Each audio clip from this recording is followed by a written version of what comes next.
let's be honest, subsequent to September 11th of 2001, I mean, it's been, what, 5 years now? And it is business as usual.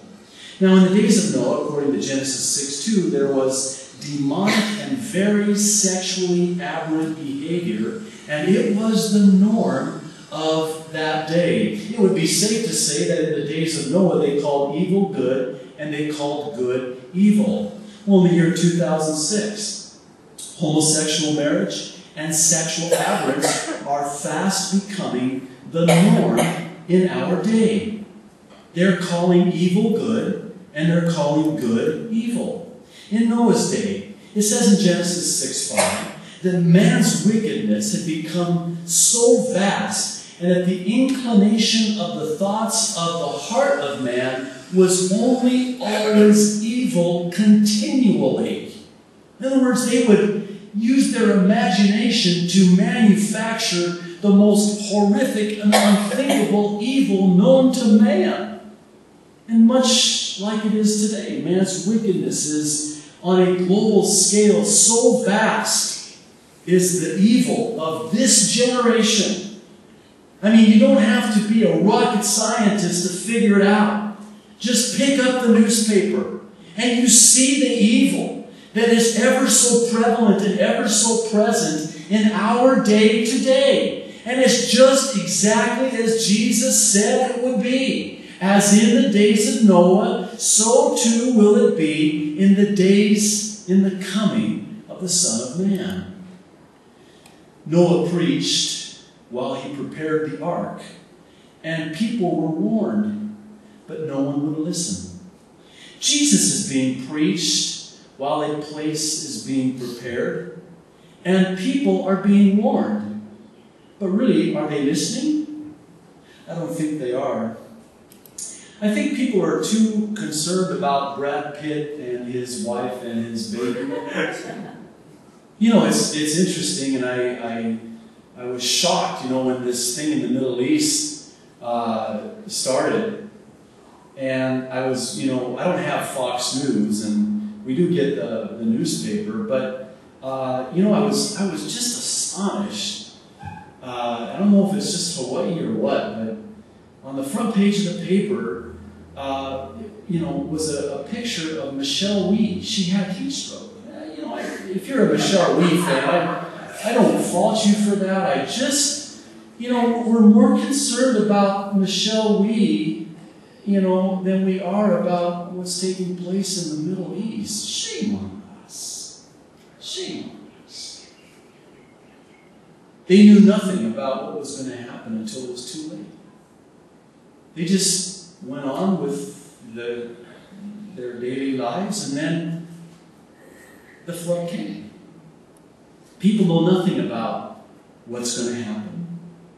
And they you see, the world in Noah's day had never seen rain. And in our day, I mean, when you talk about the coming of the Lord, I mean, people scoff and they ridicule and they mock. And it's just business as usual, but it's coming. Instead of a flood destroying the world, the fire is going to destroy this world.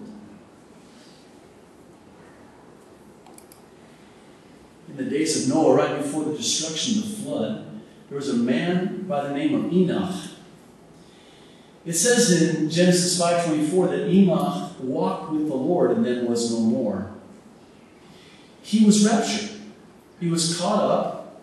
He was taken away. Now there is in Bible study this thing called typology, where there's a picture in the Scripture that points to, as a sign, a destination. And that's what really all the feasts were for the nation Israel.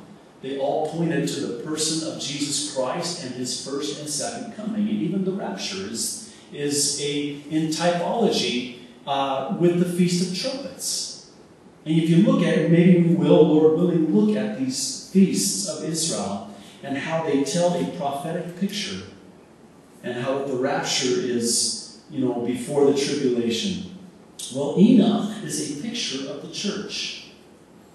And right before the flood, he was raptured and taken away. But Noah and his family, a picture of the Jewish nation, went into this tribulation known as the flood. And they made it through it. And that is exactly how it's going to be for us. You know, people say, well, Noah and his family went through the flood, so the church is going to go through the tribulation. No. Noah is a picture of the nation of Israel. And his family survived the flood and are saved by the ark, which is their salvation, in the flood. And they make it through to the end of the flood, and they enter a new earth, just as the Jews will survive the tribulation, and after the judgment will enter into the new heaven and the new earth.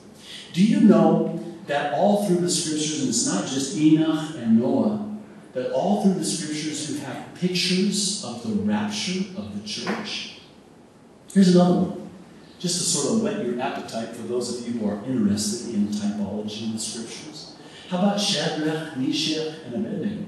They go through the 7 times hotter fiery furnace. And they find the Lord in the fire, in the furnace, in the 7-year tribulation furnace. Where's Daniel? Conspicuously absent. Church, Daniel is a picture of the church. And Shadrach, Meshach, and Abednego are a picture as Jewish Hebrew slaves, a picture in typology of the Jews. They go through the tribulation. Why?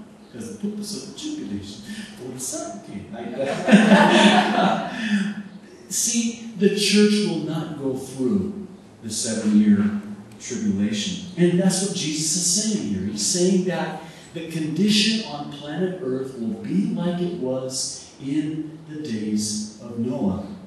And I submit to you, as I look about the world around me, I come to the conclusion, unmistakably, that we are living in a day that resembles the day of Noah. Well, our personal application is found really in the remaining verses, 42 through 44. Whenever you see a therefore in Scripture, you can know what it's there for. Therefore is therefore because everything that Jesus said heretofore is for the therefore. In other words, here's the prophetic information. Now here's what you need to do by way of personal application. Because again, knowledge is just information, but wisdom is the application of that information. Jesus says we have to keep watching. In verse 42, he says that we need to keep watching because we don't know the day or the hour of the rapture of the church. We do know the day of the second coming. Every eye will see him. He will not come as a thief in the night and catch people off guard. The second coming of Jesus Christ is an event that everyone will know and everyone will see. Make no mistake about that. Different with the rapture. In verse 43, he illustrates this by comparing it to one not knowing at what time a thief would come. If he's watching, he won't be caught off guard. But you have to keep watching. Are you watching here this morning? Are you watching the news here this morning? Are you watching for the return of Jesus Christ for his church here this morning?